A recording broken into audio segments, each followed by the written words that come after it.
2018 BMW M5 Twin Turbocharged 600 horsepower.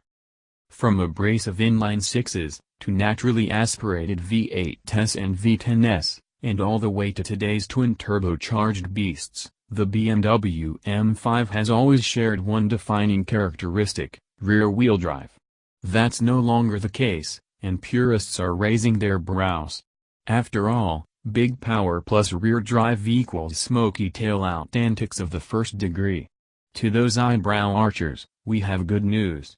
BMW knows the M5 must remain an immolator of tires, and it has the hardware bits and software bytes to make sure all-wheel drive isn't a death sentence for fun.